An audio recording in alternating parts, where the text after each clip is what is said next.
अस्सलाम वालेकुम।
क्या हाल है जी? ठीक है। होमवर्क कितने बच्चों ने किया हुआ? जिन्होंने नहीं किया हुआ वो ज़रा पीछे तशरीफ ले जाएं। सारे होमवर्क किया? चले जाएं जी, पीछे तशरीफ ले जाएं जल्दी से। होमवर्क किया हो? सबने किया हो?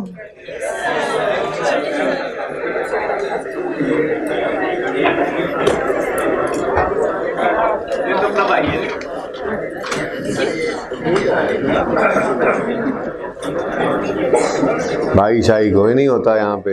होमवर्क करोगे तो क्यों? तुम यहाँ क्या कर रहे हो? अभी नहीं बेटा, चलेगा पीछे। चलो शाबाश, चलो चलो। भाई अभी रिकॉर्डिंग ना ऑन किया करें, जब कहूँगा रिकॉर्डिंग ऑन कर लीजिए। नहीं नहीं नहीं, तुम बिठा लो साथ। एक मिनट ज़रा मुझे दोबारा बताने में। ठीक है, रिकॉर्डिंग ऑफ हो गई थी।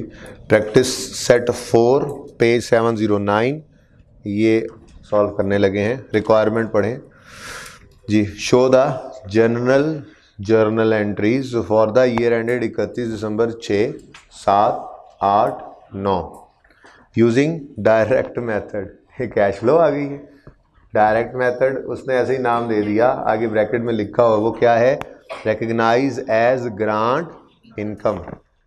और बी रिक्वायरमेंट है show the journal entries for the year end 31 दिसंबर 6, 7, 8, 9 यूजिंग द इनडायरेक्ट मेथड। तो ये इनडायरेक्ट डायरेक्ट कुछ नहीं होता, बस ये याद रखना। ये क्या है? Recognise as a reduction of the, ये कॉस्ट गलत लिखा हुआ है, इसमें कॉस्ट वाली ग्रांट थी ही नहीं, इसको काट के लिख लें related asset.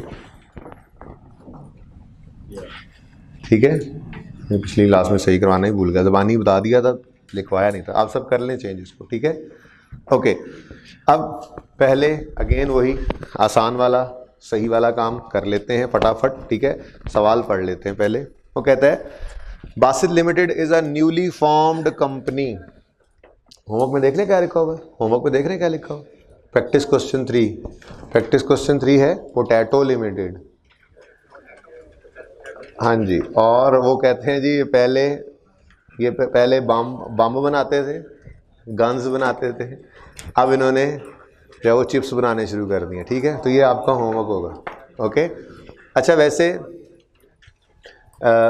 Practice set number 2 था ना, दूसरा होमवर्क 2 था, उसमें तो कोई मसला नहीं आया होगा। कितने बच्चों ने किया था प्रैक्टिस सेट 2? बिल्कुल सही हो गया था, ठीक है ओके। जो 4 में थोड़ा सा मसला शायद आया हो, लेकिन नहीं भी आना था तो क्वेश्चन नंबर एग्जाम्पल 6 में आ जाना था। तो वो समझाने के लिए ये क्वेश्चन, क्योंकि ये 4 साल में पहला हुआ है, ये ज़्यादा बेटर इसलिए है कि सवाल ख़त्म होने के बाद भी, रीपेमेंट के बाद भी 1 साल आपको मैं यहाँ पे प्रेजेंट कर सकता हूँ, इसलिए मुझे ये सवाल ज़्यादा बेटर लगा। ओके अच्छा, ऐसा कर लेते हैं, तो मुझे पिछली क्लास में थोड़ा सा ये अंदाज़ा हुआ था कि जगह थोड़ी सी कम है, तो इन हेडिंग्स को इधर ले आते हैं, यहाँ से बात करना शुरू कर देंगे, ठीक है जी। आपने तो अभी नोट करना नहीं होता, आपको पता है। इनकम्स बैलेंस शीट में नॉन करंट एसेट्स, फिर नॉन करंट लायबिलिटीज, दोबारा लिखना ही पड़ेगा, चलो, नॉन करंट लायबिलिटीज और करंट लायबिलिटीज, ठीक है जी। ये थोड़ा सा माफ़ कर देना भी, ठीक है। यहाँ पे मैं लिख लेता हूँ Basit limited balance sheet aspects, ठीक है जी। देखा, ये भी उस्ताद होता जा रहा है, अच्छा वाला शरीफ आदमी है। Okay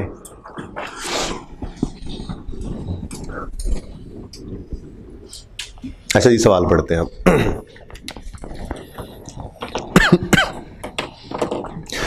Basit Limited is a newly formed company that is considering entering the स्याही business. Basit plans to manufacture स्याही and sell it to printers. Due to the scarcity of business in the स्याही sector, Basit Limited was awarded a government grant to purchase the machinery it needed to start operations. सही है, उन्होंने कहा स्याही तो कोई बना ही नहीं रहा, स्याही बनाओगे, ओके हम आपको ग्रांट देंगे इस मद में। Okay, the grant was awarded to, add कर लें बीच में, the grant was awarded to Basit limited on 1 January 2006 for an amount of 2.5 lakh and is conditional upon Basit manufacturing Inc for an unbroken period of 3 years। वो कहता है जी 1 जनवरी 6 को उन्हें 2.5 लाख की ग्रांट रिसीव हो गई है और कंडीशन ये अटैच की गई है कि 3 साल तक आपने अनब्रोकन प्रोडक्शन, मतलब आपने इस बिजनेस में लगातार 3 साल रहना है। 3 साल में किसी भी वक्त में आप ये प्रोडक्शन रोकेंगे नहीं, ठीक है।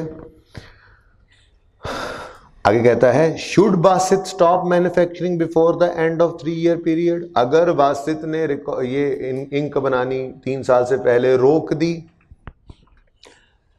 The grant will have to be repaid in full, government के बंदे आके पूरे पैसे वापस लेकर जाएंगे, ठीक है।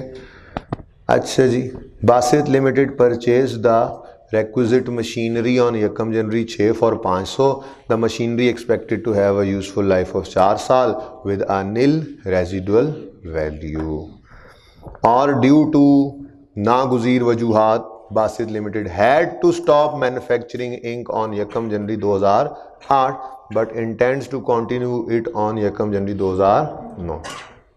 तो 1 जनवरी 2008 तक तो कोई गड़बड़ नहीं है ना, तो 6 वाला साल और 7 वाला साल तो रीपेमेंट नहीं है, तो पहले नॉर्मल वाला अपना काम कर लेते हैं। हम फिलहाल चल रहे हैं ब्लैक मार्कर के साथ ऑप्शन नंबर 1 पे, कि डेफर्ड इनकम को अलग रखेंगे। अच्छा, इसकी रीपेमेंट भी 1 मिनट में हम रिकॉर्ड कर लेते हैं, तो इतना मसला ही को नहीं आता। बहरहाल डेफर्ड इनकम हम अलग रखेंगे और एसेट को अलग रख लेंगे, ठीक है। ओके जी, सबसे पहली एंट्री 1 जनवरी 2006 को क्या होगी, cash debit deferred income credit, liability बना ली, और इसी दिन हमने एसेट खरीदा, property plant equipment debit cash credit. देखें, जर्नल एंट्रीज करने की ज़रूरत नहीं मेरे ख्याल से, उसकी वजह यह है कि जर्नल एंट्रीज किताब में सोल्यूशन में मौजूद हैं, ठीक है।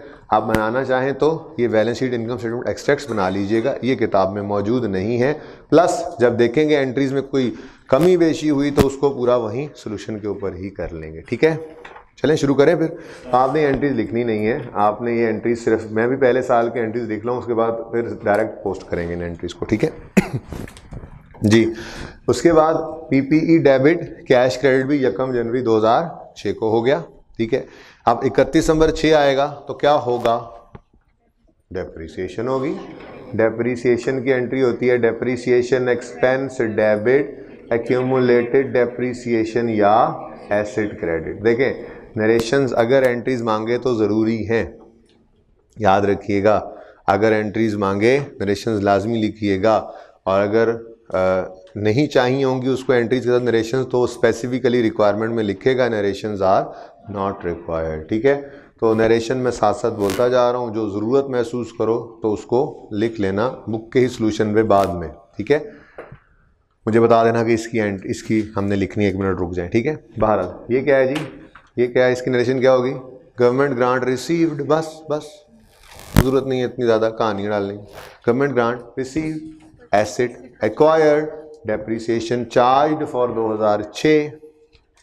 ठीक है, और ये कितनी होगी, इधर देखें 500/4 साल, और कोई फ्रैक्शन नहीं लगा क्योंकि 1 जनवरी को ही एसेट आ गया था, तो 125 से डेप्रिसिएशन डेबिट और एसेट क्रेडिट। ठीक हो गया, सही है।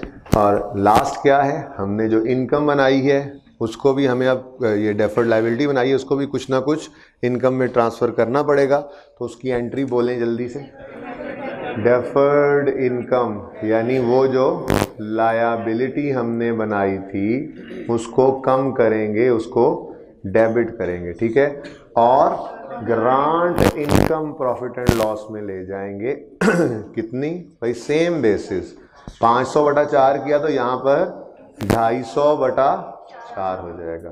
ठीक है जी, 62.5 ठीक हो गया। तो इसकी क्या एंट्री करेंगे, इसकी क्या नरेशन लिखेंगे, हाँ हम लिखेंगे we have debited the liability which was recorded on 1 January and we have transferred this deferred liability on a reasonable basis to profit and loss account as an income, है ना। इसकी नरेशन लिखेंगे एमर्टाइजेशन of deferred income, बस और क्या, एमर्टाइजेशन of deferred income, सारी बातें इसमें हैं, तो कहानियाँ नहीं लिखने बैठ जाना। ठीक है, एमर्टाइजेशन ऑफ डेफर्ड इनकम। ठीक है, तो सॉल्यूशन में जाकर पहले साल की एंट्रीज देख सकते हैं, वो यही हैं, और उसमें आखिरी एंट्री के साथ ये नरेशन लिखना चाहें तो लिख लें, लिखी हुई होगी वैसे नरेशन लिखी हुई हैं, नहीं लिखी हुई तो लिख लें, कोई बात नहीं, छोटी सी नरेशन है, लिख लें। 31 दिसंबर 2006 की आखिरी एंट्री के साथ बस नरेशन लिख लें। आखिरी एंट्री नहीं, ये नहीं है, ये नहीं है, ये भी नहीं है, यही है। नीचे क्या लिखा हुआ है, रिकग्नाइज्ड ऑन सेम, अच्छा ठीक है, चलें आप लिख लें एमर्टाइजेशन ऑफ डेफर्ड लायबिलिटी। ठीक है, डेफर्ड इनकम, बस काफ़ी है। ओके चलें छोड़िए, तो ऐसी बातें पता नहीं कहाँ से कहाँ चली गई, वापस आए। ये एंट्रीज हो गई हैं, अब इनकी प्रेजेंटेशन करते हैं। ठीक है, सबसे पहली एंट्री हो रही है कैश डेबिट और डेफर्ड इनकम क्रेडिट। तो डेफर्ड इनकम, वो जो हमने बैलेंस शीट के अंदर लायबिलिटी बनानी है, ठीक है, इसकी वर्किंग हम किया करते हैं कुछ इस तरह से कि हम पहले अलग से इस ग्रांट को रख लेते हैं, इसकी रीपेमेंट, और फिर उसको करंट नॉन करंट में भी तोड़ना होता है। ठीक है, तो 250 रुपये से आपने एंट्री पास की, cash debit deferred income credit, पहली एंट्री हो गई, नंबर 1। ओके, नेक्स्ट क्या है, नेक्स्ट है property plant and equipment debit, कितने से, 500 से, 500 से property plant equipment debit, cash credit. ठीक हो गया। थर्ड एंट्री क्या हुई है, depreciation expense debit, depreciation expense debit, working यहीं पे करेंगे क्योंकि अब मैंने एंट्रीज बस बोलनी है, कोई ज़रूरत पड़ेगी नई एंट्री की तो सिर्फ वही लिखेंगे जी। कितने से 500 के एसेट को आपने 4 साल पर डेप्रीशिएट करना है। 2006 की ये डेप्रीसिएशन निकाली हमने, कितनी डेप्रीसिएशन आ गई 125 से डेप्रीसिएशन एक्सपेंस डेबिट और पीपीई क्रेडिट। ठीक है जी।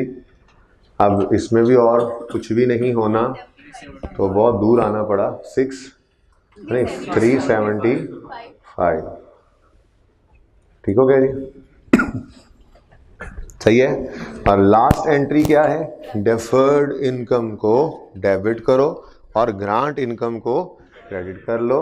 तो यहाँ पे हमने ग्रांट इनकम लिखा। ग्रांट इनकम कितनी है, ग्रांट 250, सेम बेसिस एसेट वाली।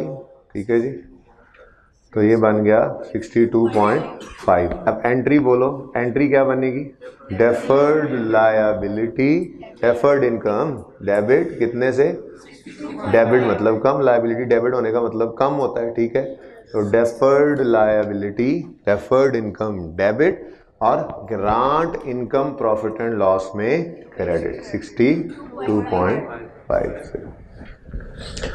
अकाउंटिंग तो पूरी हो गई है यहाँ पर। ठीक है, अकाउंटिंग यहाँ पर पूरी हो गई है, बस मसला अब सिर्फ प्रेजेंटेशन का रह गया है। देखो 250 में से 62 जाए तो कितना बच जाता है, 180, ये 187 इधर ही ले आते हैं या इधर रख लेते हैं। 187.5 जो है ये हमारी लायबिलिटी है। ये लेजर बनाया पिछली क्लास में मैंने दोबारा, जैसे आपके लिए कल बनाया था। Cash debit, deferred income credit 250, 62 profit and loss में चला गया। लायबिलिटी कितनी है 187.5। अब मसला ये है कि ये लायबिलिटी टोटल है, हमने इसको करंट और नॉन करंट में सिर्फ बाइफरकेट करके दिखाना है। ये liability total, current, non current है तो वही लायबिलिटी। ठीक है, तो यहाँ पे हमने जाकर लिखा डेफर्ड इनकम। लिखना चाहा करो तो करंट पोर्शन लिख लिया करो अपनी आसानी के लिए।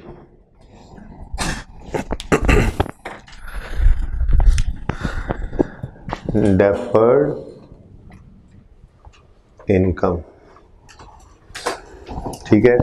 अब डेफर्ड इनकम करंट पोर्शन निकालना है, बहुत आसान सवाल है।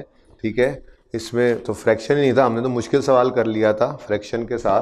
तो कितनी डेफर्ड लायबिलिटी है 250, कितने साल में इसने इनकम बनना है 4, तो 1 साल की इनकम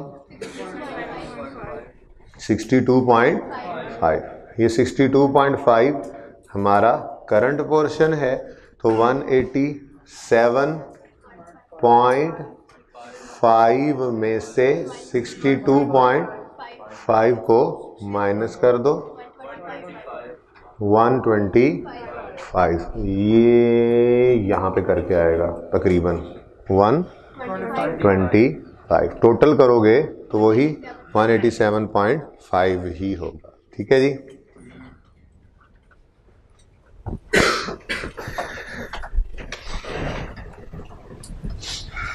पहले साल की बैलेंस शीट कंप्लीट है, साथ साथ ही बनाते रहेंगे बगैर देखे, जल्दी क्विकली।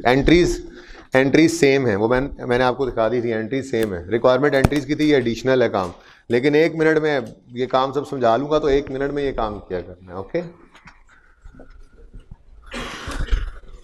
बैलेंस शीट के ऊपर, और ये एंट्रीज बेशक नज़र आती रहे इनको, ये एरिया यहाँ से लेके वो जहाँ से लिखा हुआ है इस पे फ्रेम लगा दें, यहाँ से लेके यहाँ तक।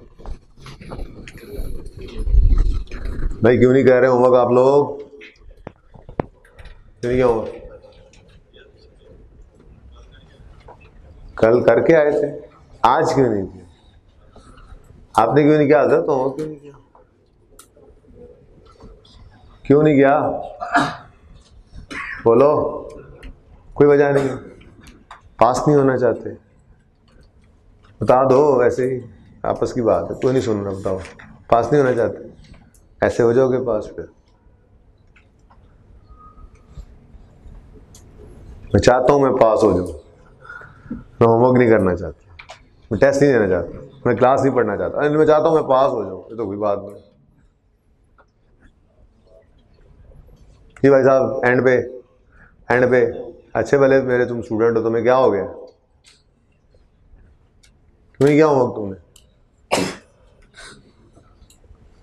ये भाई साहब तो मुझे कुछ नए नए भाई साहब लग रहे हैं। जी आप कितने को पुराने हुए हो, इतने छुप के बैठे थे, रोज होमवर्क करते थे, आज पहली बार नहीं किया, आज तुम तारिक बने हुए हो। तारिक किधर, इस क्लास में नहीं, दूसरी क्लास में इधर ही है। ये तारिक वाला मामला है या वाकई होमवर्क कर रहे थे? बैठ जाओ आगे।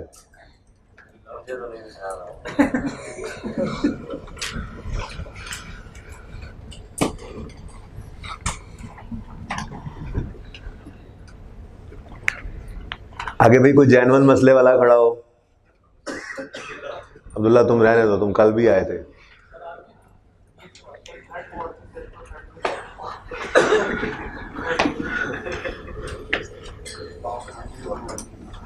तो पाँव से लिखना था, तो साथ इशारा भी कर रहा है सर, पाँव पे चोट लग गई थी सर, मतलब पाँव पे चोट लगने का।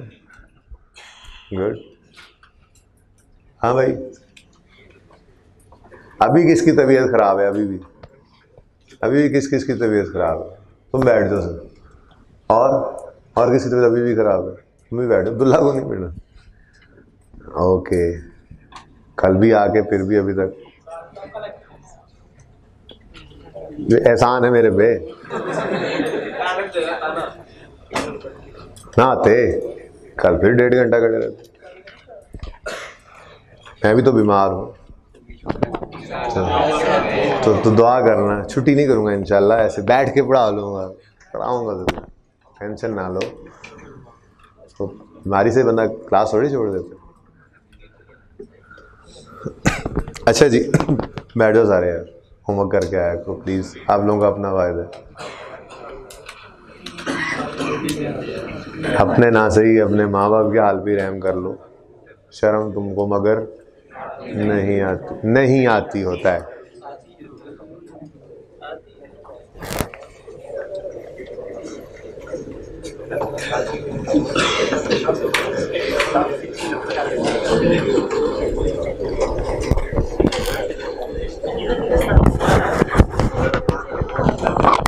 अच्छा जी, अगले साल में मूव करते हैं। इधर देखें, एंट्रीज को नहीं कर रहा मैं। 2007 ओ भाई 2007 पहली एंट्री होगी, दूसरी एंट्री, तीसरी एंट्री, चौथी एंट्री, डायरेक्ट करते हैं एंट्रीज। सवाल अगर पर्चे के अंदर वो एक्सट्रैक्ट्स का मांगे तो एंट्रीज करने ना बैठ जाना कि पहले हम एंट्रीज करेंगे फिर उन्हें पोस्ट करेंगे, ठीक है, डायरेक्ट सवाल करेंगे, ठीक है। यहाँ पे भी पहला साल ही डायरेक्ट कर लेते हैं हम। बहरहाल सिर्फ 2 एंट्रीज होंगी। पहली एंट्री डेप्रीसिएशन की, एंट्री बोलें, depreciation expense debit, PPE credit, ठीक है।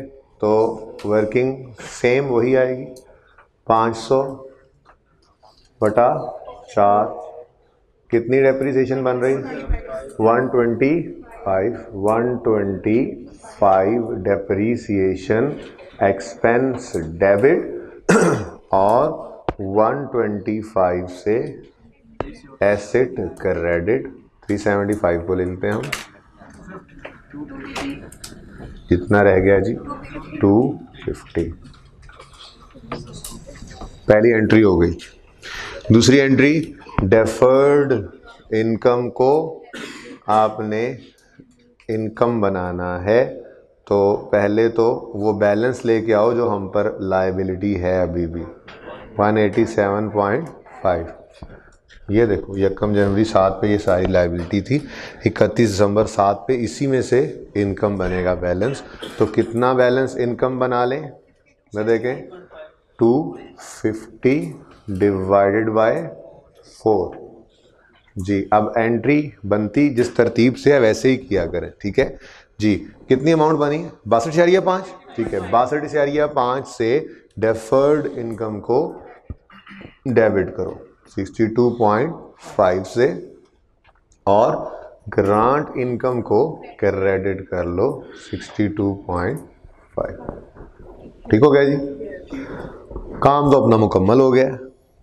अब ये जो बैलेंस है कितना बनता है 120, ये 125 की हम पर लायबिलिटी है, नहीं भी नॉन करंट में करके आता पर्चे के अंदर, तो फिर भी उसको देखो ना, सिर्फ 2 फिगर लिखनी, किसी ने यहाँ पर 187 ही लिख दिया, तो अगर इसके 4 नंबर थे तो 3 नंबर फिर भी मिल जाएंगे, ज़्यादा परेशान नहीं होना। लेकिन ये काम भी क्यों नहीं करेंगे, हम तो कई बार ये काम कर चुके हैं। ठीक है, तो 125 की हम पे टोटल लायबिलिटी है यकम जनवरी 31 दिसंबर 7 की शाम को, लेकिन इसमें से कुछ पोर्शन करंट है, तो वो तो बहुत आसान था ये सवाल। 250/4 अगेन 62 करके, जैसे एसेट ने 125 करके 4 साल में ख़त्म होना है, इस ग्रांट ने 62.5 होकर अगले 4 साल में ख़त्म हो जाना है। ठीक है, तो डेफर्ड इनकम में करंट पोर्शन कितना है 62.5, तो फिर नॉन करंट कितना बचा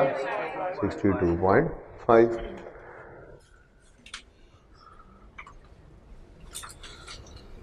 ठीक है जी, ये टोटल था, ये करंट पोर्शन।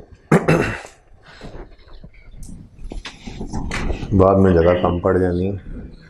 125 साहब जरा इधर आ जाए, 62.5 और ये ओके जी, क्लियर है ये बात। लायबिलिटी कितनी है हम पर 62.5 नहीं है, लायबिलिटी हम पे 125 है। क्विकली 30 सेकंड में ये नोट करें, खुद करें। एंट्री तो हमने की नहीं, एंट्रीज अब एंड पे ही देखेंगे एंट्रीज अब एंड पे ही देखेंगे, नरेशन जो लिखना होगा वो बुक को देखते हुए लिख लेंगे। फिलहाल अब किताब की एंट्रीज देखनी ही नहीं है, अब चलते जाएं। एंट्रीज हमने की नहीं, डायरेक्ट पोस्टिंग की है।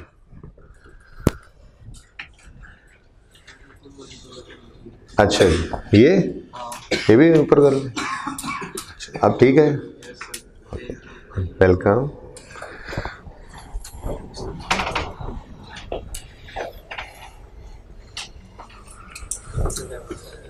तब बोर्ड पे लिखना पड़े ना कभी, तो तुम्हें लगे पता। तुम्हें तो एक बार कहा भी था ना नोट करने का, कुछ लिखना पड़े ना बोर्ड पे, तुम्हें पता लगे।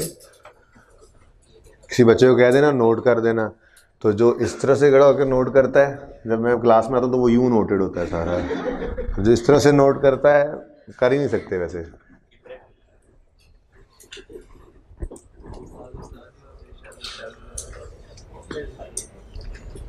नहीं वह ऐसे ही होता है, बस ये नेचुरल होता है। बताया तो है, मैं वैसे ही चार्ट अकाउंट मान गया हूँ, आर्टिस्ट होना चाहिए तुम्हें, पेंटर बनना था। इसे तो रंग बिरंगे मार्कर्स लेकर आता हूँ मैं, चलो थोड़ा सा शौक ही पूरा कर। Okay done. अच्छा जी, अब क्या हुआ, अब उन्होंने कुछ नागुज़ीर वजूहात की बिना पे 1 जनवरी को प्रोडक्शन रोक दी स्याही की। गवर्नमेंट का दफ्तर भी साथ ही था। सुबह ही गवर्नमेंट का बंदा आ गया, दरवाज़ा खटकाया फैक्ट्री का, दरवाज़ा खोला, भाई आज आपकी फैक्ट्री नहीं चल रही, आवाज़ नहीं आ रही हमें, क्या हुआ। तो कुछ ऐसे मसाइल हुए हैं कि हमें प्रोडक्शन ऑफ इंक रोकनी पड़ी। कहा था 3 साल तक 2.5 लाख निकालो, 2.5 लाख निकालो, हुकूमत के सरकार के पैसे 2.5 लाख निकालो, जल्दी करो। कहा यार नहीं, लिखा हुआ है 3 साल से पहले अगर तुम्हारी ये फैक्ट्री रुकी तो 2.5 लाख वापस। बहुत मसला चल रहा है कोई है, अच्छा जी 2.5 लाख रुपए वापस करो। अब गवर्नमेंट का बंदा है, क्या कर सकते हैं। वैसे ज़रा मुझे बताएं, ये एंट्री होगी, ये तो 2007 में भी नहीं हुई, 8 में भी नहीं होगी, ठीक है। ये 2008 में पहला क्रॉस, पहली एंट्री नहीं हुई, दूसरी एंट्री यहाँ पे भी नहीं होगी। अब तीसरी एंट्री तो बाद की कहानी है, वो तो 31 दिसंबर 8 पे जाएंगे। गड़बड़ हो चुकी है 1 जनवरी 2008 पर ही, पैसे लेने आ गए हैं अगले, ठीक है। तो कोई नहीं, क्या कर सकते हैं, पैसे पे कर देंगे। तो एंट्री पास करेंगे हम, कैश क्रेडिट कर देंगे 250 से, वो ले गए पैसे आप, ठीक है। डेबिट करेंगे हम वो जिसको आहिस्ता आहिस्ता खुशी बना रहे थे, वो एक ही बार गम बन जाएगा। कितना? 250। 250 तो पड़ा ही नहीं है, इसमें बैलेंस ही कितना है? 125। इस 62 से कंफ्यूज ना हो जाना। ये तो मैंने कैश फ्लो में भी आपको कहा था, करंट नॉन करंट पोर्शन को लेजर बनाते हुए इकट्ठा कर लो। अगर लेजर यहीं से ही बनाना पड़े, आगे नहीं बना के ला रहे लेजर, तो क्या करते? डेफर्ड इनकम का लेजर ओपन करते और उसमें 62 जमा 62 125 ओपनिंग लिख लेते। अब 125 पड़ा है हमारे पास, तो 125 से डेफर्ड इनकम डेबिट कर दी। बकाया कितना? 125 रुपये का एक्सपेंस है, प्रॉफिट एंड लॉस में जाना है, और इसको फोरफीट एक्सपेंस कहते हैं। हाँ, नाराजगी expense, 4 feet of grant expense. 4 feet expense भी काफ़ी है। 4 फीट एक्सपेंस, नाराजगी की वजह से ये एक्सपेंस पड़ा है, प्रॉफिट एंड लॉस में जाएगा, है तो ये बैलेंसिंग फिगर। ठीक है जी, बैलेंसिंग फिगर कहाँ फेंक दो? ये स्टैंडर्ड ने अल्फाज इस्तेमाल किए हैं ना, स्टैंडर्ड ने ऐसे ही अल्फाज इस्तेमाल किए हैं कि जिस दिन रीपेमेंट हो जाए उस दिन रीपेमेंट करो। कोई भी बैलेंस जो स्टैंडिंग है डेफर्ड इनकम के अकाउंट में, उसे कैंसिल करो, मतलब उसको ख़त्म करो, डेबिट करो, और बैलेंस को फेंक दो प्रॉफिट एंड लॉस में एज एन एक्सपेंस। तो ये स्टैंडर्ड के अल्फाज हैं, इसलिए मैंने बैलेंस इसके साथ लिखा। ठीक है, अब इसकी नरेशन क्या होगी? बोलें। ये सारी बात स्टैंडर्ड वाली हम नरेशन में लिखेंगे। हम लिखेंगे we have debited the deferred income balance by 125 and credited the cash by 250 and balance has been taken to profit and loss.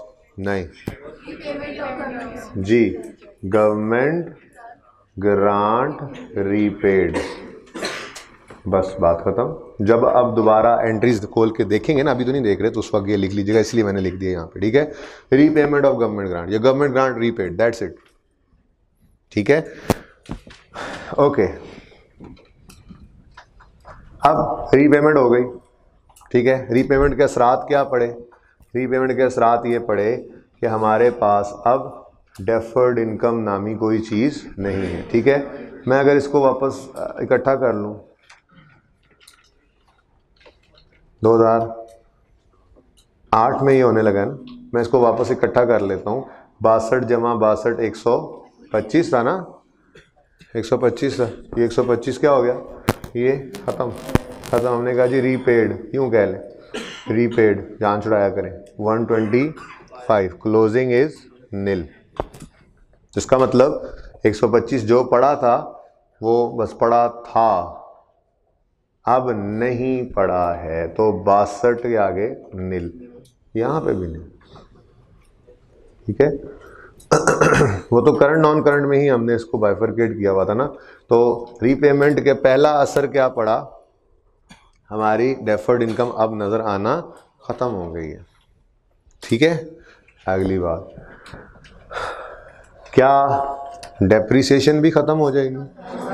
यही तो इस मेथड की प्रेफरेबल होने की एक वजह ये भी थी। उस वक्त तो ये कहा ना, यूज़र को बेटर प्रेजेंटेशन मिलती है। एक और भी सहूलत है कि रीपेमेंट के वक्त कोई मसला नहीं होता, एसेट अपनी जगह पे कायम दायम है।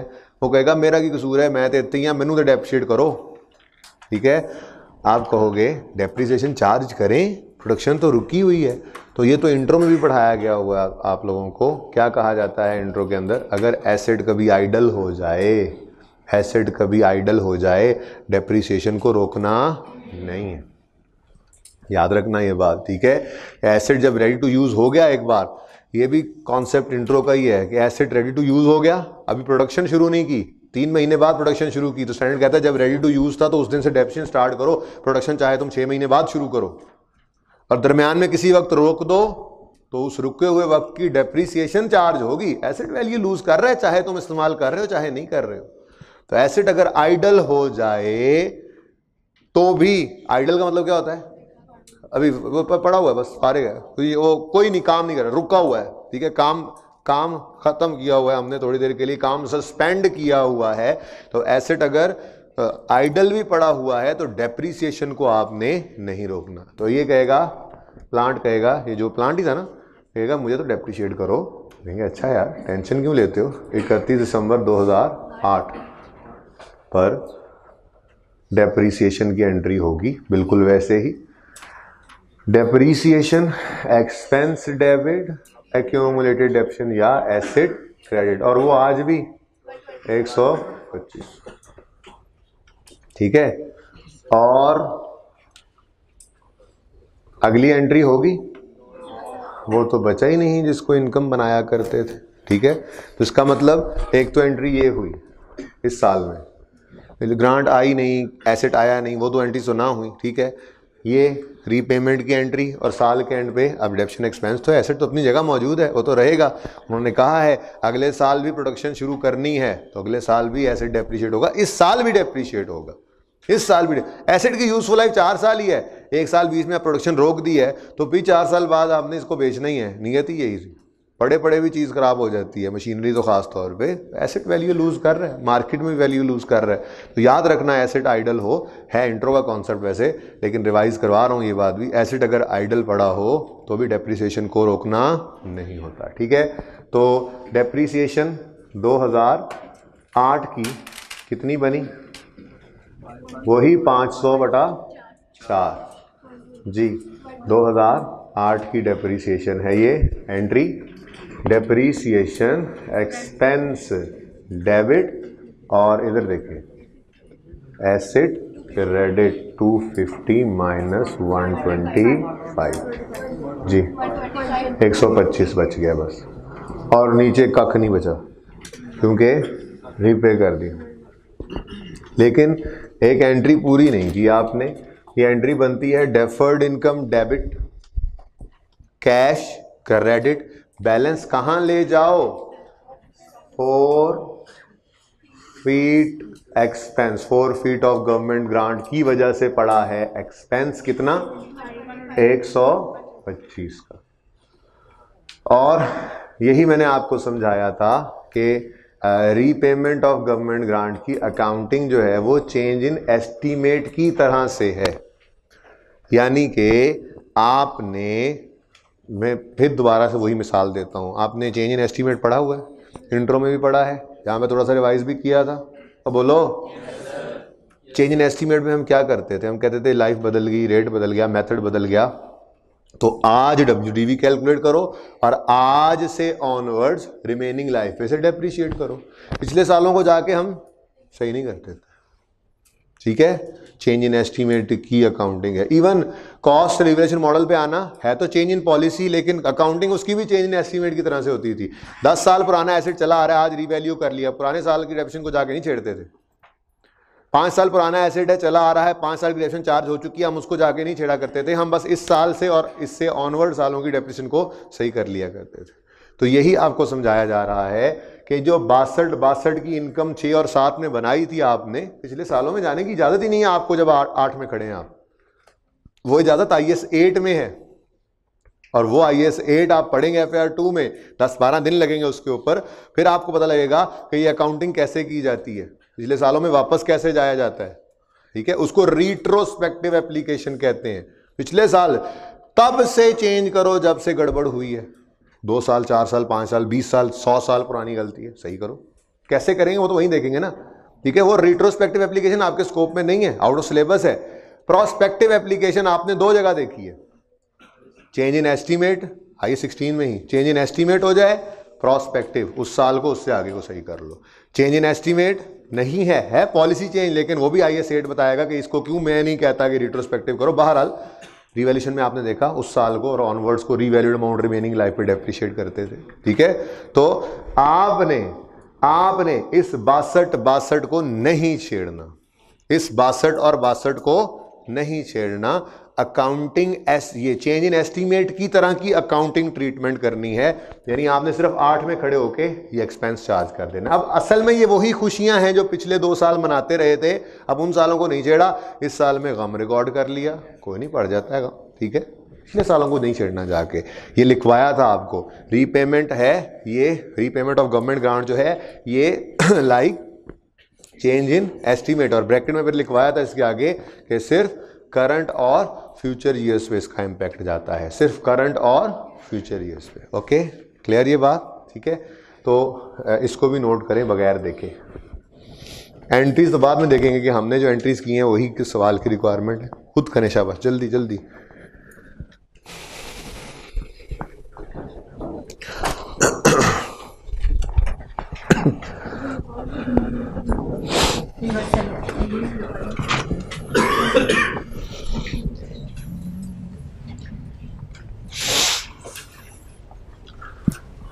वैसे ये लेक्चर लास्ट टाइम इस तरह से नहीं था, इसीलिए मेरे लास्ट टाइम के प्लान में कल का दिन आखिरी था, लेकिन ये रीपेमेंट का सवाल वो बस उतना समझा के मैंने छोड़ दिया था, क्योंकि पहली दफ़ा आया था स्टैंडर्ड तो इतनी उम्मीद नहीं थी। लेकिन अब चूँकि एक अटैम्प्ट पुराना हो चुका है स्टैंडर्ड, तो फिर रीपेमेंट के ऊपर भी ज़रा तफसील से बात होगी। चलें, एक लेक्चर लग गया, कल नया टॉपिक शुरू कर लेंगे इंशाल्लाह। मैन्युफैक्चरिंग अकाउंट यानी मंडे को शुरू करेंगे, ट्यूसडे को इंशाल्लाह आप इस काबिल होंगे कि वेडनेसडे वाले टेस्ट में वो भी आ सके। आप लोगों का ये टर्म टेस्ट आ रहा है, वही असेसमेंट या टर्म टेस्ट जो भी है।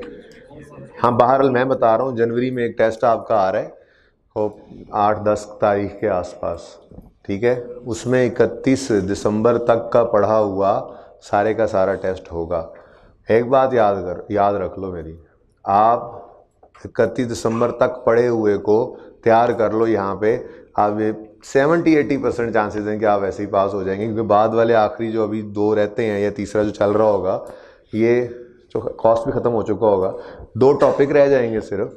तो वो 2 टॉपिक तो आपको वैसे ही एग्ज़ाम लेवल के ऊपर तैयारी मिल रही होगी, क्योंकि हम टॉपिक को नॉर्मली एग्ज़ाम लेवल पे करके ही छोड़ते हैं। तो आखिरी महीने वाले ये 2-3 तो वैसे ही आपको ताज़ा याद होंगे। जो चीज़ें भूली हुई हैं उनको भी याद करना ज़रूरी है। तो तैयारी करनी उलट है, ठीक है ना, मतलब यूँ नए से पुराने की तरफ जाना है। ये ना सबसे पहले आइए 16 ओपन कर लो, नहीं, कोई मसला नहीं है। बट कुछ क्वेश्चंस आपको बताऊंगा मैं, सेलेक्टिव क्वेश्चंस ही होंगे, जो पहले हमने किए हुए हैं बस वही कर लेंगे दोबारा, कुछ क्वेश्चंस, ठीक है। लेकिन तैयारी मुकम्मल करके आना है, उस टेस्ट को बहुत सीरियस लेना है। होपफुली उसको पूरे एग्ज़ाम कंडीशन के अंदर कंडक्ट करने का सोच रहे हैं हम लोग, यानी कि आपकी क्लासेस भी ऑफ हों शायद। लेकिन ये गोल्डन चांस होगा, आपको पेपर पास करने का एक अच्छा मौका दिया जा रहा है कि 70-80% सिलेबस का टेस्ट होगा, 70-80%। फिर मॉक के अंदर आपको सिर्फ 2 टॉपिक्स ही ऐड करने पड़ेंगे। तो आपकी एक अच्छी तैयारी प्रेप लीव पे जाने से पहले हो सकती है। कोशिश करनी है। मैं क्यों कह रहा हूँ रिसेंट से पीछे जाइएगा, क्योंकि रिसेंट वाले तेज़ी से होते जाएंगे, जो रह गए वो फिर बहरहाल एंड पे बैठना तो है ही पढ़ने में। तो कुछ कमज़ोरी रहे तो उन्हीं पुरानों में रहे जिन्होंने वैसे ही ज़्यादा टाइम लेना है। और तेज़ी से हम ये उलट चलते चलते हमने ये इन्वेस्टमेंट प्रॉपर्टी को रिवाइज़ किया, उसके बाद हमने कैश फ्लो को रिवाइज़ किया, फिर स्टेटमेंट इक्विटी को, फिर इनकम एक्सपेंडिचर को, फिर सिंगल एंट्री को। तो ये रिवाइज हो गए तो उसके पीछे रह ही क्या जाता है, एक बोरिंग कॉस्ट, लेकिन इम्पेयरमेंट एक IAS 16 बस, तो वो तो आप कर ही लेंगे। ओके, कितनू सा सिलेबस है हैं? कर लेंगे, नहीं कोई मसला नहीं है। सवाल दोबारा टर्म टेस्ट सॉल्व करवा लूँगा और एक क्लास उस पर लगा लेंगे, कोई मसला नहीं। वी हैव इनफ टाइम इंशाल्लाह। बस मुझे चलाने दो ज़रा चीज़ों को, बाकी मैं देखता रहूँगा कहाँ पे गैप बनाना है, कहाँ पे थोड़ा रेस्ट करना है, तो उसमें टर्म टेस्ट कर लेंगे। ओके, अच्छा जी, रिज़ल्ट ही बड़ा अच्छा है वैसे माशाल्लाह। कितने बच्चे पास थे टर्म टेस्ट में? ओके गुड, 20 के करीब बात करे हुए। ओके, अब आगे बढ़ते हैं। अभी सवाल रुका नहीं, इस सवाल की ये खसूसियत थी, ये सवाल रुका नहीं। वो एग्जाम्पल्स में वहीं पर जो है वो सवाल को रोक दिया गया था रीपेमेंट के वक्त, ठीक है। अब आगे बढ़ते हैं। 2009 में पहले वाली एंट्री होगी, दूसरे वाली एंट्री होगी, ये नई वाली एंट्री जो आई है ये होगी, ये एंट्री होगी, बिल्कुल ये एंट्री तो होनी है, और आखिरी एंट्री नहीं होगी, ठीक है। ये ज़रा वो दूसरे मेथड पे गए हुए थे ना, ठीक है। ये एंट्री होगी, आखिरी एंट्री नहीं होगी। तो इधर देखिए जी, असल में ना ये आसान भी इसीलिए है, कोई फ़र्क ही नहीं पड़ा। अब यहाँ पर तो कुछ है ही नहीं ऑलरेडी, तो रह सिर्फ डेप्रीसिएशन ही गई है। तो 2009 की डेप्रीसिएशन भी बिल्कुल वैसे ही, एसेट अब फुली डेप्रीशिएट होने जा रहा है। तो डेप्रीसिएशन एक्सपेंस डेबिट 125 से और पीपीई क्रेडिट 125 से, और यहाँ पे कख नहीं बचा अब इसके पल्ले भी कुछ नहीं बचा, और ये तो पहले ही ख़त्म हो चुके हैं। ठीक है, चलें जी, बस कहानी ख़त्म हो गई है। अब इधर देखें, कोई इनकम नहीं, अगले 2 साल में कोई इनकम नहीं, वापस ले ली गवर्नमेंट ने, ग्रांट ही वापस ले ली, ठीक है। लेकिन पुराने साल को छेड़ा भी नहीं, सिर्फ इसी साल में एक्सपेंस आया, और फिर हर साल थोड़ा ही आता रहेगा, बस इस साल आ गया था ना एक्सपेंस, ठीक है। सही है, चले इसको नोट करें, जल्दी से जर्नल एंट्रीज देखें ताकि मैं दूसरे मेथड पे मूव कर सकूं।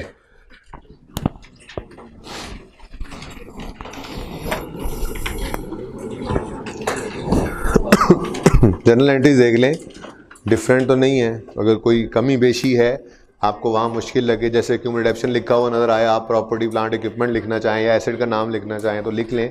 सॉल्यूशन में एक नज़र एंट्रीज पे डालें, जल्दी से, जल्दी कर लें प्लीज़। अब असल काम की तरफ मूव करने लगे हैं, यानी दूसरा मेथड है, उसमें मुश्किल होती है एक्सपेंस के मामले में। एग्जाम्पल 5 में कितने बच्चों ने एग्जाम्पल 5 भी की थी, हाथ खड़ा कर। कोई मसला उसमें आया हो? उसमें आ ही नहीं सकता था। इसके भी इस मेथड में कोई मसला नहीं आपके सामने, मसला जिसमें है उसी की तरफ मूव कर रहे हैं।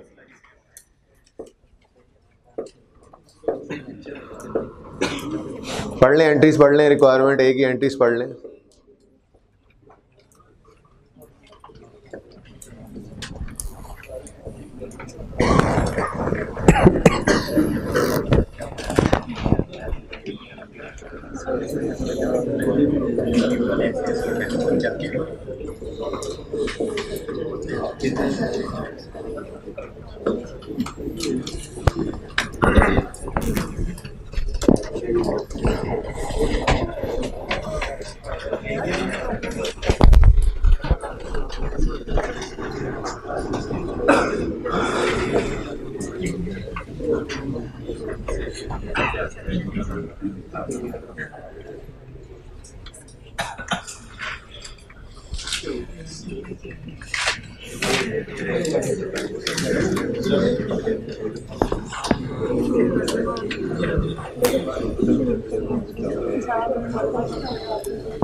अच्छा जी,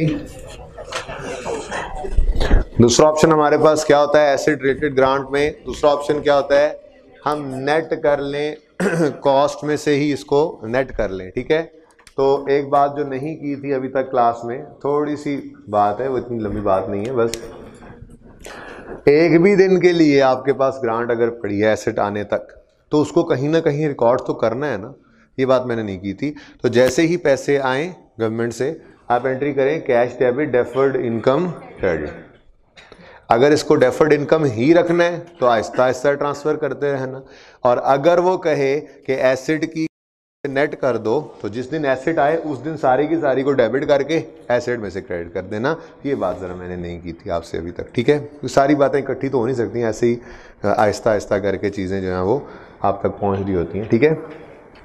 ओके, तो cash debit deferred income credit बिल्कुल वैसे ही 1 जनवरी 2006 पे। उसके बाद 1 जनवरी 6 पर ही एसेट आ गया, एसेट डेबिट कैश क्रेडिट, ठीक हो गया, सही है। अच्छा, अब उन्होंने कहा आपके पास ऑप्शन है, आप ऑप्शन अवेल करना चाहेंगे। ये वहाँ पे तो बड़ी खुशी लग रही थी ना, कल मैंने बताया, परसों तो कहने लगे हाँ हाँ ये ऑप्शन सही है। मुसीबत यहाँ पे आके पड़ गई ना, एक तो यूज़र को भी मुसीबत पड़नी, दूसरा रीपेमेंट करनी पड़ जाती थी, तो आपको भी ज़्यादा मुसीबत पड़ती थी। तो अभी देखते हैं, उसी मुसीबत से ही तो अब जो है हम डील करने लगे। तो ख़त्म करो इस ग्रांट को अलग से दिखाना, एसेट की कॉस्ट में से ही नेट कर दो। तो ज़रा ख़त्म करो, ख़त्म करो डेफर्ड इनकम। तो अभी हम रेड वाले ऑप्शन पे चले गए, ठीक है। अब थोड़ी देर के लिए आप देखेंगे, समझेंगे ब्लैक है ही नहीं लिखा हुआ, ठीक है, सही है ना, सिर्फ अब रेड होगा, ये ब्लैक आपको नज़र ही नहीं आ रहा होगा, ठीक है। ओके, डेफर्ड इनकम, वो जो लायबिलिटी हमने बनाई थी एक ही दिन रही, उसको हमने डेबिट करके ख़त्म किया, ये डेबिट करके ख़त्म कर दिया, और प्रॉपर्टी प्लांट इक्विपमेंट में इसको क्रेडिट कर दिया, यानी एसेट नज़र आने लग जाएगा अब 250 रुपये। ठीक हो गया, सही है। इसका मतलब अगर हम रेड ऑप्शन पे हैं तो हमारे पास ये मामला नहीं होना, ठीक है। इसको मैं कोशिश करता हूँ इस तरह से काट दूँ, ज़रा नज़र ना आए आपको, सब कुछ नज़र भी आया और ज़रा इसकी तरफ नज़र वैसे ना जाए, ठीक है, यानी कि आप इस पर ध्यान ना दें। ओके जी, वही जो इसको अंग्रेज़ी में बच्चे कह रहे हैं इग्नोर कर दें, ठीक है। अब ये देखो ना, अब ये नज़र आना चाहिए था, ठीक है, और ये इधर से लाइन गुजर के जानी चाहिए, ठीक है। ऐसे ही ये सारी कहानी, इसको कैसे आप करें, ठीक है जी, ठीक है, समझ गए आप। खैर है बेटा, आगे सीधी कर दो, ठीक है, ताकि इस पर ध्यान ना जाए हमारा। बस मेरा मकसद ये है, इसको क्रॉस करने का मकसद ये है, इस पर ध्यान ना जाए, लेकिन ये फिगर्स नज़र आती रहे, हेल्प मिल जाएगी कॉन्सेप्ट लेने में, वरना मैं मिटा देता, ठीक है, इससे फ़ायदा होगा। अब बैलेंस शीट के अंदर ब्लैक कुछ भी नहीं रहा, अब रेड की तरफ आ जाए। रेड, ठीक है, आपके पास वैसे 3 ऑप्शंस थे, red green blue, red green, पूछ लो कोई बात। ग्रीन वाले हाथ खड़ा करें, ग्रीन वाले 1 2 3 4 5 6 7 8 9 10 11 12 13 14 15 16 17, रेड वाले हाथ खड़ा करें। ओके, 1 2 3 4 5 6 7 8 9 10। वैसे पिछली क्लास में ग्रीन के वोट ज़्यादा थे तो मैंने रेड किया था, पर चलो अब एक एंट्री लिख ली है मैंने, ठीक है, ओके, ठीक है। अच्छा, पिछली क्लास में बताया होगा, सर पूछेंगे ना रेड और ग्रीन में से, तो तुम ना अगर ग्रीन चाहिए तो रेड कहना, ताकि सर ग्रीन करें, ठीक है। तो खैर हर क्लास में तो मामला अपना ही होता है। आ जाए आप, इधर आ जाए। ये पहली एंट्री कोई डेफर्ड इनकम नहीं बन रही, बल्कि यहाँ पर प्रॉपर्टी प्लांट एंड इक्विपमेंट है। प्लीज़ सबकी तवज्जो चाहिए बहुत ज़्यादा। पहली एंट्री छोड़ो, उसको ग्रांट को अलग से डेफर्ड इनकम रखा था, उसको शो क्यों करें, वो एक ही हमारे साल के दौरान ही एक लायबिलिटी बनी और ख़त्म हो गई, बैलेंस शीट डेट में आनी नहीं है तो उसको प्रेजेंट ही नहीं करते, ठीक है। तो 500 से पीपीई डेबिट, कैश क्रेडिट, ये दूसरी एंट्री हो गई, ठीक है। और तीसरी एंट्री क्या कर ली हमने, डेफर्ड इनकम, तो ये प्रेजेंट कर देता हूं आपको बस, ठीक है। अब हमारा एसेट 250 पे नजर आ रहा है। अब हमने डेप्रिशिएट भी किसको करना है, 250 को करना है, ठीक हो गया ना। अलग से इनकम रिकॉर्ड नहीं की, ब्लैक तो सब कट चुका है, ओके। अच्छा जी, अब ईयर एंड आएगा क्या करेंगे, डेप्रिसिएशन की एंट्री होगी। तो पहली एंट्री हमने प्रेजेंट नहीं की, दूसरी एंट्री और तीसरी एंट्री ये नजर आ रही है, ठीक है, ओके।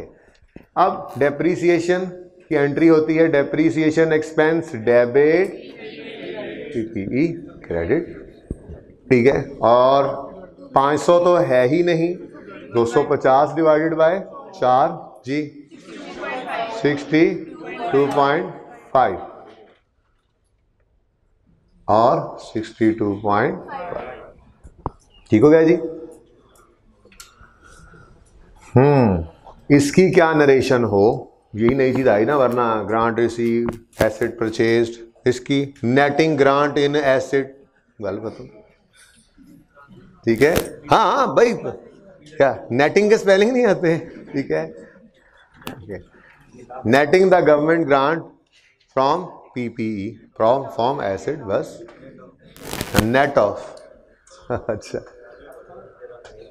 सही है, ओके। अब इसकी पोस्टिंग कर लेते हैं जी। अब तो हम रेड ऑप्शन पे चल रहे हैं, तो डेप्रीसिएशन एक्सपेंस वर्किंग इसलिए कर रहा हूँ यहाँ पे कि अब मैंने एंट्रीज नहीं करनी। 250/4 जी 62.5 डेप्रीसिएशन एक्सपेंस डेबिट और एसेट क्रेडिट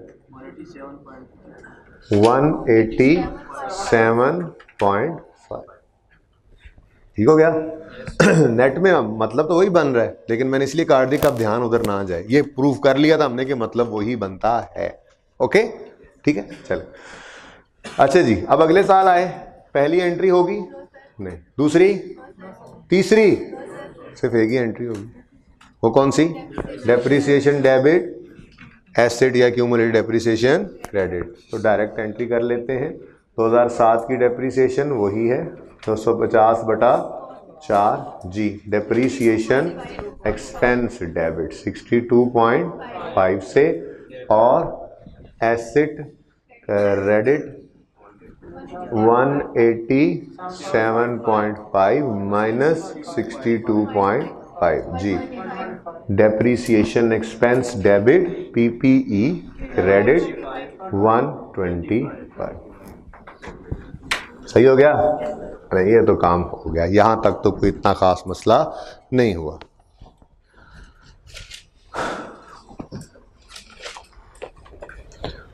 यहां तक कर ले, जल्दी से नोट अगर करना है तो।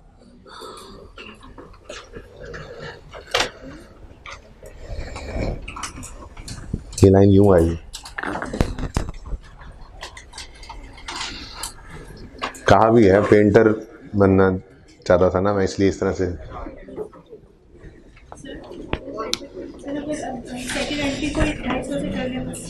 हाँ कोई मसला नहीं, मैंने तो जनरल एंट्रीज आपको प्रेजेंट करनी थी। ये 3 एंट्रीज की बजाय एक ही एंट्री कर लें, पीपीई में ब्रैकेट में लिख लें 500 माइनस 250, बट डायरेक्ट ही कर लें 250 डेबिट पीपीई 250 क्रेडिट कैश, तब भी काम चलेगा। बिल्कुल चलेगा, नहीं दौड़ेगा। 3 एंट्रीज की जगह एक हो सकती है एंट्री।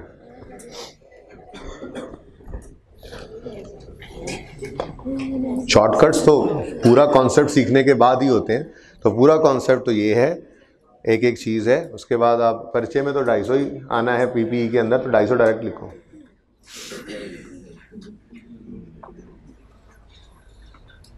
अच्छा जी, अब करें रीपेमेंट की बात शुरू। कोई बच्चा पुरानी बात को नोट ना कर रहा हो, सोच ना रहा हो, ठीक है? सही है, चले आ जाए जी। 2008 में पहली 2 एंट्री तो नहीं होनी थी, ठीक है, लेकिन जकम जनी 2008 पे वो आ गया था दरवाज़ा खटकाने। खटका गया, कहा था मशीन क्यों बंद है, निकालो 500 सॉरी 250, निकालो 250। बात समझ रहे हो ना? तो उनको इससे कोई लेना देना नहीं है कि आपका मेथड कौन सा है। आपसे को कहीं ग्रांट नज़र आ रही है कि हम वापस करें, हमने छुपा दी थी एसेट की कॉस्ट में, ऐसा नहीं है। उन्होंने कंडीशन लगाई थी, आपने वो पूरी नहीं की।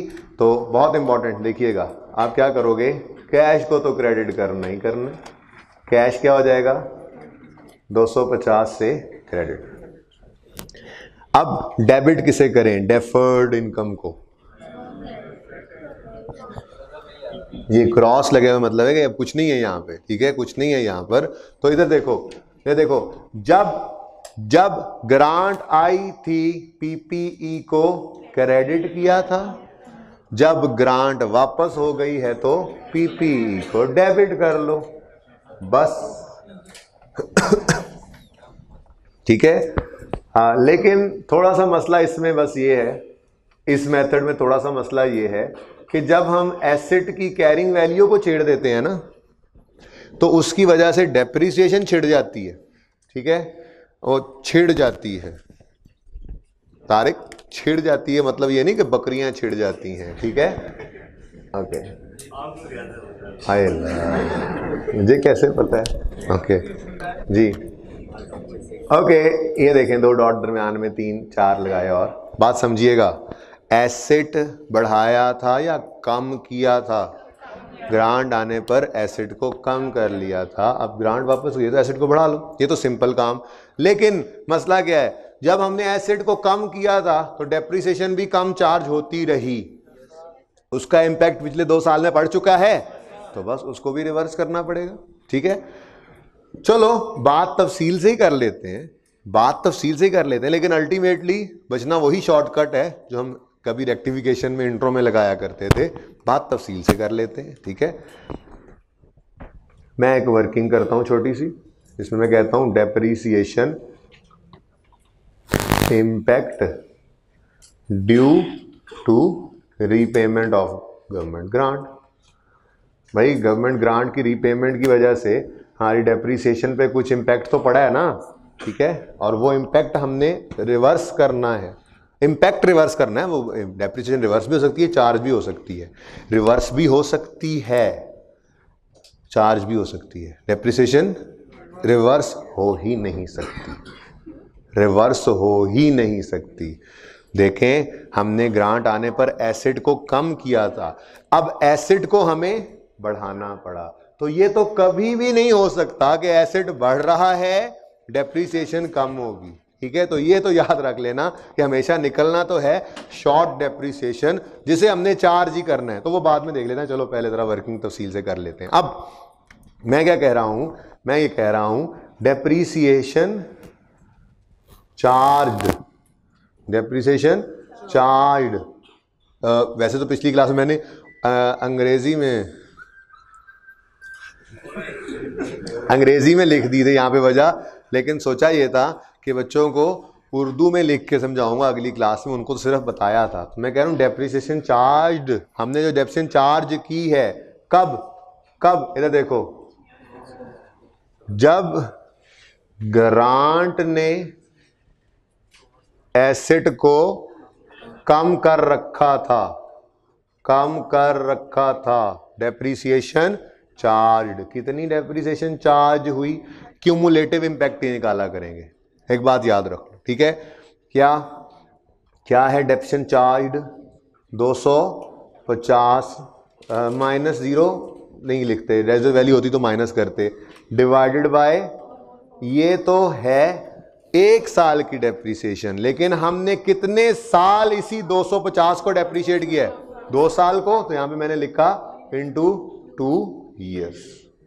तो ये जो ग्रीन भी यूज कर लेते हैं, कुछ का दिल कर रहा था, ये जो 2 साल का अरसा हुआ करेगा, क्यूमुलेटिव अरसा, ये क्यूमुलेटिव अरसा कब से कब तक का होगा, date of receipt of grant से लेके date of repayment of grant.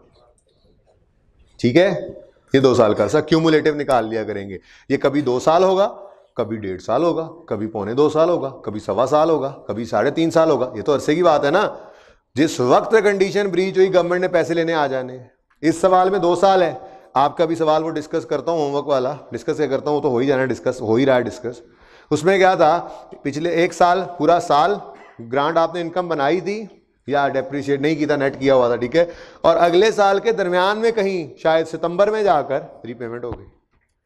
तो जब उस सवाल की यही वाली वर्किंग कर रहे होंगे, तो यहां पे क्या लिखेंगे, डेप्रीशिएशन चार्ज और उसकी कॉस्ट डिवाइडेड बाय लाइफ करके इनटू 1.75 ईयर्स करेंगे। 30 सितंबर था आई थिंक, है ना। तो 1.75 का मतलब क्या है, 1.25 साल तक हमने डेप्रीसिएशन 250 पे चार्ज की थी, ठीक है, लेकिन यहां पे तो 2 साल तक हमने डेप्रीसिएशन 250 पे चार्ज की। कितनी बनती है, 125 की डेप्रीसिएशन 2 साल में चार्ज की थी, देख लो, नजर भी आ रहा है, ठीक है। अब है क्या ये चेंज इन एस्टीमेट, बार बार कह रहा हूं, जो रीपेमेंट है, कहानी शुरू हो रही है 2008 में, सब कुछ 2008 में ही करना है, 6 और 7 को कुछ कह ही नहीं सकते।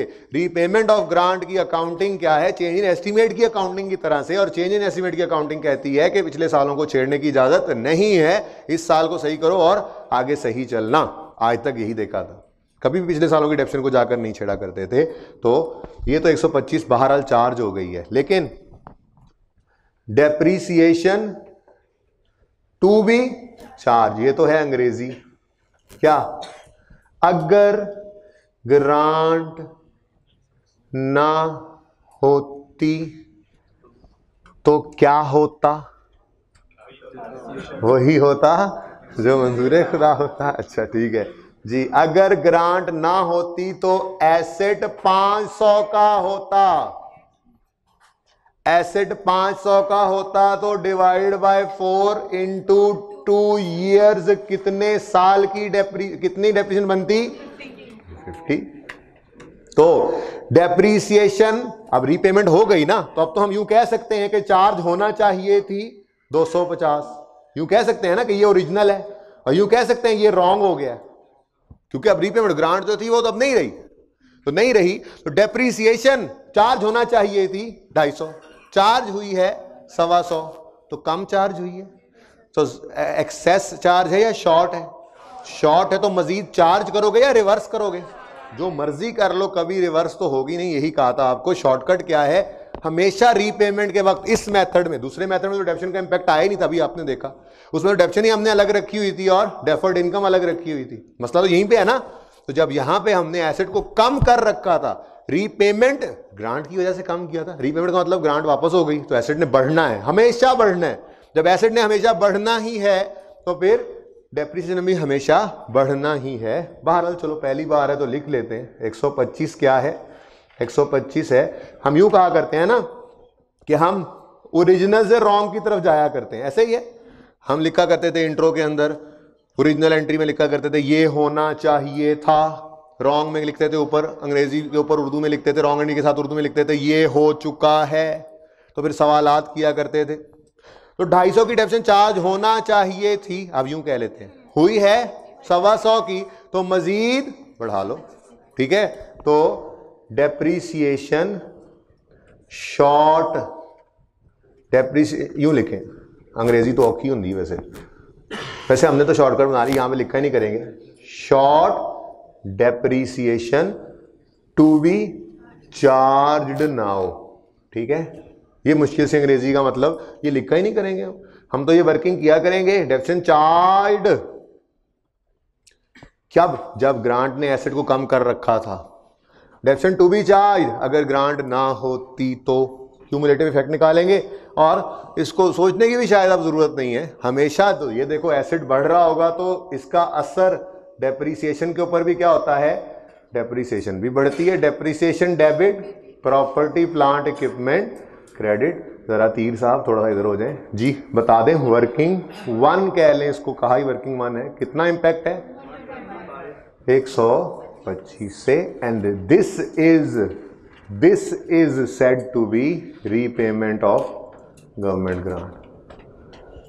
गवर्नमेंट ग्रांट रीपेड लिखा था पिछले साल, तो वही लिखो।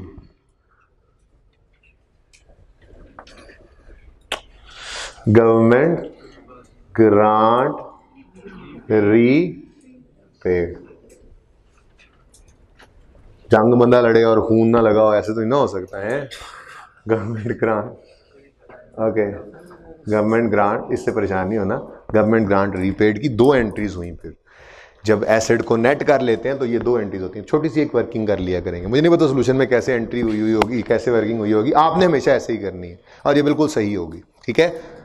ले जी, 1 जनवरी को ये काम हो गया, 1 जनवरी 2008 पर ये काम, ठीक है। ये दोनों काम ही करने हैं हमने। रीपेमेंट की 2 एंट्रीज हुई। क्लियर? Clear, okay. अब ईयर एंड पे आए तो ईयर एंड पे डेप्रिसिएशन वाली एंट्री करेंगे, बोलो। हाँ जी, वो तो करनी है, उसको कोई माफी नहीं है। एसेट बढ़ गया है, अब बढ़ा हुआ एसेट डेप्रिशिएट करो। नाउ क्वेश्चन अराइजेस, हम ओरिजिनल कॉस्ट को ओरिजिनल लाइफ पे डिवाइड करें या रिमेनिंग यानी WDV को रिमेनिंग लाइफ पे डिवाइड करें? भाई आंसर तो दोनों से ही सेम आना है, स्ट्रेट लाइन मेथड है, लेकिन उसूल अपना याद रखते हैं। हम उसूल क्या लिया करते थे? जब एस्टीमेट चेंज आता था तो हम कहते थे WDV on the date of change divided by remaining life, ठीक है। चलो WDV भी निकाल लेते हैं। जरा आए तो सही आप, 2008 में आए तो सही। जरा 125 के एसेट लेकर आए थे ये, ठीक है। अब जरा ये एंट्रीज करते हैं। PPE 250 से डेबिट और cash credit, PP debit cash credit हो गया, पढ़ा लिया ना एसेट को। अब रिवर्सल करो। डेप्रीसिएशन इम्पैक्ट, मैं इसको अलग रखता हूं और मैं इसको अलग रखता हूं, वैसे तो एक साथ इकट्ठा कर सकते हैं लेकिन आपको प्रेजेंट करना चाह रहा हूं। Depreciation impact, depreciation impact of repayment में अलग रख लेते हैं, ठीक है। ये जो मैंने वर्किंग वन में कैलकुलेट किया इसको अलग प्रेजेंट कर लेते हैं ताकि नजर आए अलग से, ठीक है। तो ये हमने एंट्री पास की। एसेट को बढ़ाओ, बढ़ाओ, एसेट डेबिट कैश क्रेडिट। दूसरी एंट्री, ये पूरी नहीं हुई अभी रिपेमेंट, दूसरी एंट्री डेप्रीसिएशन को बढ़ाओ किस साल में, 6 और 7 में जाके, 6 और 7 में कम डेप्रिसिएशन, 6 और 7 में सही कर लेते हैं ना। बोलो बोलो बोलो बोलो। चेंज इन एस्टीमेट, क्या है ये? Change in estimate. Change in estimate पिछले सालों को नहीं छेड़ सकते हैं, इसी साल को छेड़ना है। तो 125 से डेप्रीसिएशन को बढ़ा लिया है, ठीक है। और एसिड को 125 से क्या कर लो, भी डेप्रिसिएशन लिखनी है जी, 125 से डेप्रीसिएशन को बढ़ा लो और 125 से एसिड को कम कर लो। तो मेरे ख्याल में तो 250 पे एसिड पड़ा है। WDV at the date of, नहीं मैं कहता इसको चेंज इन एस्टीमेट, लेकिन एक बात तो बता चुका हूं कि इसकी accounting like change in estimate होनी है, ठीक है। तो फिर WDV कितनी आ रही है date of change in estimate में, यकम जनवरी 8 पे WDV कितनी आ रही है, देखो ये यकम जनवरी 8 पे। अब उसूल नहीं छेड़ता, वरना कॉस्ट को भी, ओरिजिनल कॉस्ट 500 डिवाइड बाय 4 करो तब भी 125 आता है। और रिमेनिंग लाइफ कितनी रह जाती है 2 साल गुजरने के बाद इस एसेट की, 2 साल। WDV अभी कितनी निकल आई है, देखो इधर देखो, मैं यहां पे WDV इत्तेफाक से वो 250 ही आ गई है, नो इशू, नो इशू 250, ठीक है, इत्तेफाक है, डिवाइडेड बाय 2। बताओ क्या आंसर है, चेक कर लो। 500/4 भी यही बनता है, ठीक है, क्योंकि स्ट्रेट लाइन मेथड था ना, मेथड नहीं बदला। बहरहाल जी कितना, 125 से डेप्रीसिएशन एक्सपेंस इस साल की, इधर देखो 31 दिसंबर 2008 पे depreciation expense debit, property plant equipment credit. अब ये गवर्नमेंट ग्रांट रीपेड का इंपैक्ट नहीं है, ये तो है डेप्रीसिएशन ऑफ 2008, ठीक है। कितनी निकली है अभी, ये मैंने 250 डिवाइडेड बाय 2 कर लिया है, क्योंकि एस्टीमेट चेंज की तरह से जब देखना है तो इस दिन एस्टीमेट चेंज के दिन WDV लो, रिमेनिंग लाइफ पे डिवाइड करो। इस सवाल में इत्तफाकन एक आ गया, दूसरे में नहीं भी आएगा, ठीक है जी। 125 डन, 125 डेबिट और ये 125, ये और 125 है, ये और 125 है, ओके। जगह कम हो गई है, चलो आधी भी जगह कम होगी, चलें बता दें कितना है, 120, अभी भी 125 पे ही है। देखो चेक करो, असल में बढ़ा था, कुछ बढ़ा कुछ डेप्रिशिएट हुआ और फिर इत्तफाकन वैल्यूज सेम आ रही हैं। आप वैल्यूज को सेम ना देखें, बस आप एंट्री देखें, समझ आ रही है या नहीं, ओके सही हो गया। अच्छा इधर देखो, 2009 में पहली एंट्री, दूसरी एंट्री, ये एंट्री, ये एंट्री, ये एंट्री, ये तो होगी, एक ही तो एंट्री होगी। अच्छा ये तो होगी नहीं होगा, ये एंट्री होगा, ओके ठीक है, ये एंट्री होगा जी। कितने से होगा ये एंट्री, 250/2 ही कर लो जी। 125 से ये एंट्री होगा डेबिट, और ब्रैकेट में लिख लेना 125 माइनस 125 नील। अब मेरे पास जगह नहीं बची, ठीक है। इधर देखो, ये चेंज इन एस्टीमेट है, इसलिए नहीं छेड़ना जाकर पिछले साल की डेप्रीसिएशंस को, और यहां पर चेंज कर लिया बस ऑनवर्ड्स, तो फिर डेप्रीसिएशन ही बदल चुकी है। 8 की डेप्शन भी सही की, 9 की भी सही की, पिछले सालों को सही नहीं किया, पिछले साल की गलती को भी इसी साल में ही सही कर लिया। चल सो चल, ठीक है, चेंज इन एस्टीमेट, ओके। तो तैयारी रखना, जिंदगी में फिर काम आ जाएगा ये, FR2 में जाके भूल ना जाना इसको, ओके जी।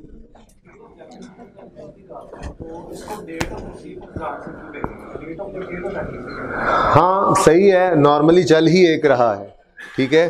तो सही पॉइंट किया आपने, इसको date of receipt of grant की बजाय हमें बेटर है कि इसको लिख लेना चाहिए date of purchase of asset, ये ज़्यादा बेटर बात है।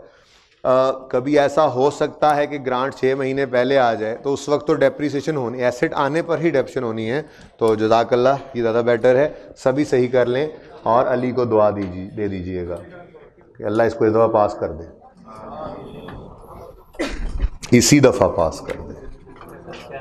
डेप्रीसिएट डेट ऑफ, ये हमें पता था, कुछ कह रहे हैं सानू भी पता, सीधी दसिया नहीं, खैर है, सबका भला हुआ है। Date of purchase of asset से ये लिख लें, ज़्यादा बेटर है, ठीक है जी। ओके, अब जल्दी से ज़रा एग्जाम्पल नंबर 6 ओपन करें। उसमें क्या मसला है, उसमें अब मसला रहना कोई नहीं है, उसकी वर्किंग को छोड़ें, उसकी वर्किंग से परेशान नहीं होना।